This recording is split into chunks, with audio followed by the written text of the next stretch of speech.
Hola, ¿qué tal amigos de Historias de Terror de Medianoche? Es un gusto poder saludarles de nuevo, y como lo prometimos, estamos siendo más constantes en traerles a ustedes las historias de terror más escalofriantes que nos han llegado a nuestro correo. Hoy toca el turno de las historias ocurridas en funerarias. Sin duda, estas historias les helarán la sangre. Muchas gracias por suscribirse y seguirnos y ser fieles seguidores a este canal. Gracias de nuevo. Y sin más, estás en Historias de Terror de Medianoche. Nunca imaginé que el dolor por la pérdida de mi hijo me llevaría al borde de la locura. Esa noche, en aquella funeraria, fue la más aterradora de mi vida, una que nunca podré olvidar. La funeraria cerraba puntualmente a las 10 de la noche, sin excepciones, pero yo no podía soportar la idea de dejar a mi hijo solo en ese lugar frío, rodeado de desconocidos. Era la última noche del velorio y al día siguiente lo enterrarían. Mi corazón roto me gritaba que debía quedarme con él, aunque fuera solo por una noche más. Cuando los empleados comenzaron a recoger las flores y a apagar las luces, decidí esconderme. Encontré un pequeño cuarto de limpieza detrás de unas cortinas pesadas y desde allí escuché el eco de las llaves cerrando puertas, seguido de un profundo silencio. Cuando estuve seguro de que todos se habían ido, salí con cuidado, mi respiración entrecortada por la mezcla de miedo y dolor. El salón donde estaba el ataúd de mi hijo era ahora un espacio cavernoso, envuelto en penumbras. Las velas casi consumidas arrojaban sombras temblorosas en las paredes y el silencio era tan profundo que podía escuchar el latido de mi propio corazón. Me acerqué al ataúd y me arrodillé frente a él. «Hijo mío, perdóname», susurré dejando que las lágrimas corrieran libremente. No sé cuánto tiempo estuve ahí, pero la medianoche llegó sin previo aviso. Fue entonces cuando todo cambió. Primero, el aire se volvió más pesado, como si algo invisible estuviera presionando contra mi pecho. Luego, un leve sollozo rompió el silencio. Un lamento suave y melancólico que no provenía de mí. Me puse de pie de golpe, mi cuerpo temblando. Miré alrededor, pero no vi a nadie. «Hola», llamé, aunque mi voz apenas fue un susurro. El llanto continuó, y esta vez parecía venir del salón contiguo, donde estaban los otros cuerpos. Con el corazón en un puño, me armé de valor y caminé hacia allí, llevando una vela para iluminar el camino. Al entrar, mis ojos se encontraron con una escena que me heló la sangre. Había varios ataúdes abiertos, y en uno de ellos vi algo que no podía ser real.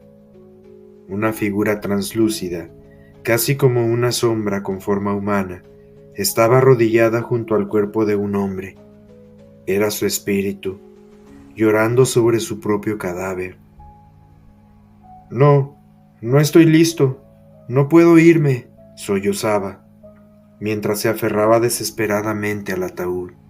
Mis piernas temblaban, pero no podía apartar la mirada. Antes de que pudiera reaccionar, una sombra más grande emergió del rincón más oscuro de la sala. Era una figura grotesca, con extremidades alargadas y ojos rojos que brillaban como brasas encendidas. El espíritu intentó resistirse, pero la criatura lo tomó con garras largas y afiladas, arrastrándolo hacia un abismo oscuro que se abrió en el suelo. Retrocedí tambaleándome, apenas conteniendo un grito, cuando algo golpeó la puerta detrás de mí. Un sonido seco, como si alguien estuviera intentando entrar con fuerza. Corrí de regreso al salón principal, pero no estaba a salvo. Ahora, el lugar entero parecía vivo, las luces parpadeaban y los ataúdes vibraban como si algo dentro de ellos estuviera intentando salir. Un susurro gélido llegó a mis oídos. «No debiste quedarte». Mi respiración se aceleró mientras giraba sobre mí mismo, buscando el origen de la voz. Fue entonces cuando lo vi. Una figura enorme, inhumana, con cuernos retorcidos y una sonrisa malévola. Su piel era negra como la noche, y cada paso que daba hacía temblar el suelo. ¿Qué haces aquí?, preguntó su voz resonando como un trueno en mi cabeza. Intenté correr, pero mis piernas se sentían pesadas, como si el aire mismo me estuviera reteniendo. Las sombras se movían a mi alrededor, formando figuras humanoides que extendían manos espectrales hacia mí, susurrando palabras incomprensibles. El demonio se inclinó hacia mí, su aliento fétido llenándome de náuseas. Pensé que iba a morir ahí, en ese lugar maldito, rodeado de horrores que no podía entender, pero entonces, algo en mi interior me recordó por qué estaba allí. «Mi hijo», murmuré, y me forcé a moverme. Con cada paso, sentía como si el edificio entero quisiera devorarme. Llegué al salón donde estaba el ataúd de mi hijo y me arrodillé frente a él, abrazando la madera como si fuera mi única salvación. De repente, una luz cálida llenó el espacio. No era una luz común, era reconfortante, como el abrazo de un ser querido. El aire pesado se disipó y el silencio volvió, pero esta vez era un silencio pacífico. Supe en ese instante que mi hijo me estaba protegiendo. Los susurros cesaron, las sombras desaparecieron y el demonio se desvaneció en un gruñido de frustración. Me quedé ahí, abrazado al ataúd, hasta que el amanecer iluminó las ventanas polvorientas de la funeraria. Cuando los empleados llegaron, me encontraron ahí, con lágrimas secas en el rostro y una expresión de agotamiento absoluto.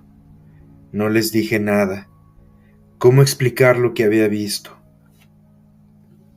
Pero supe al salir de ese lugar que no todos los muertos descansan en paz y que hay cosas en este mundo que es mejor no desafiar. Mi hijo, de alguna manera me salvó esa noche, y aunque nunca podré borrar los horrores que vi, siempre recordaré la paz que sentí en sus últimos momentos conmigo. Fue su amor el que me rescató del abismo de la oscuridad.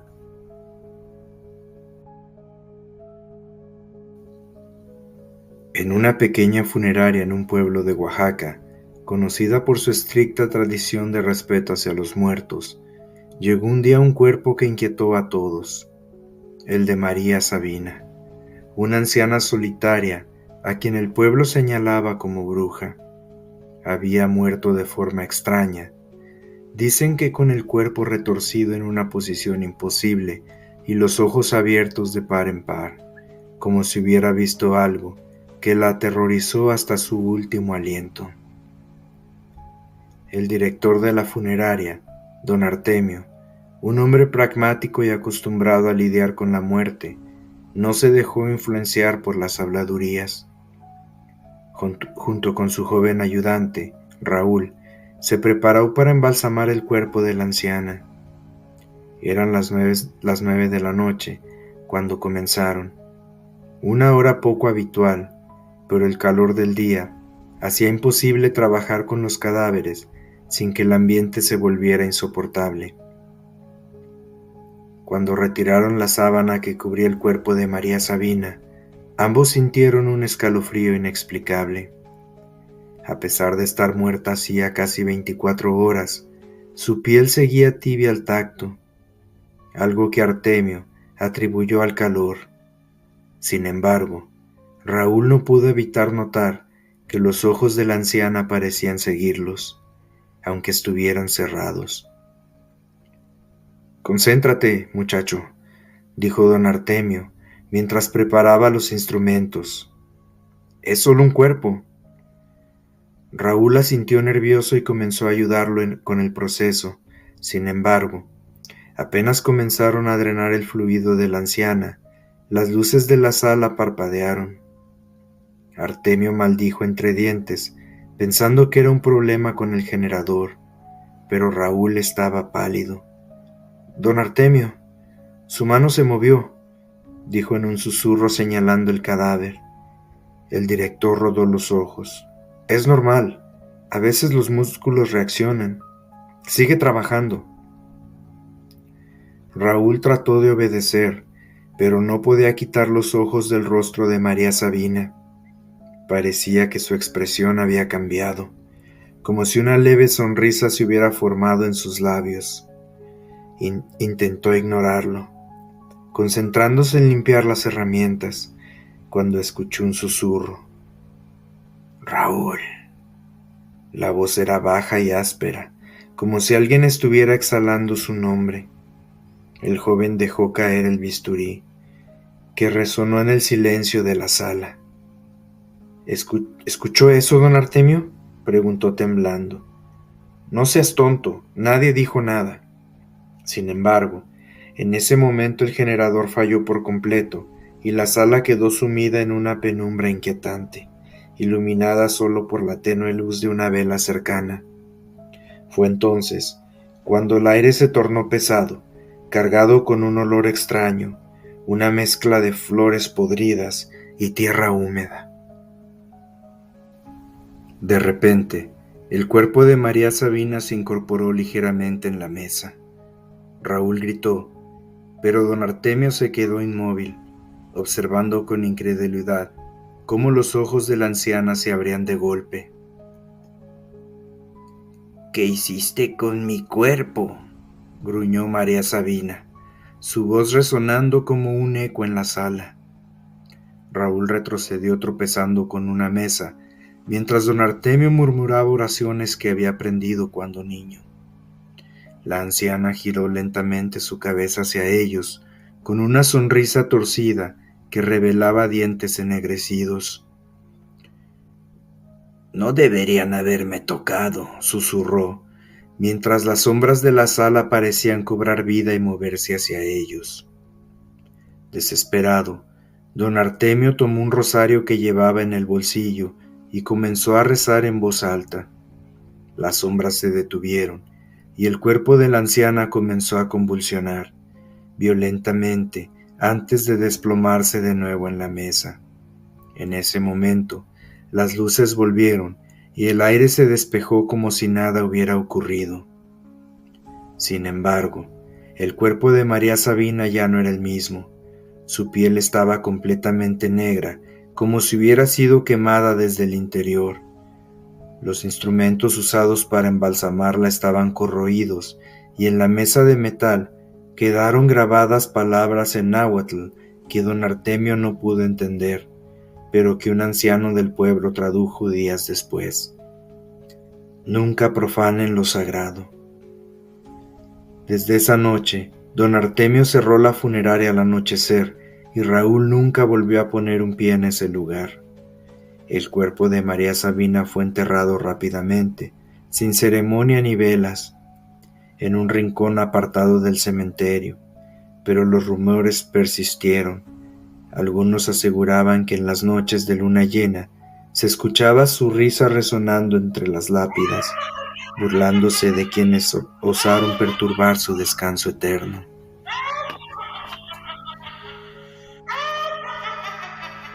Y bueno, querida comunidad de historias de terror de medianoche, fue un gusto poder haber estado con ustedes para traerlas estas escalofriantes historias ocurridas en funerarias. Muchas gracias por seguirnos. No olviden compartir estos videos y dejar su comentario acerca de lo que piensan. Eso ayuda bastante a este canal para seguir siendo constantes y traerles más historias de estas, que son de gente que no ganaría nada inventándose una historia, pero por el contrario, quiere que más gente sepa que lo paranormal existe, que es real y que está allá afuera.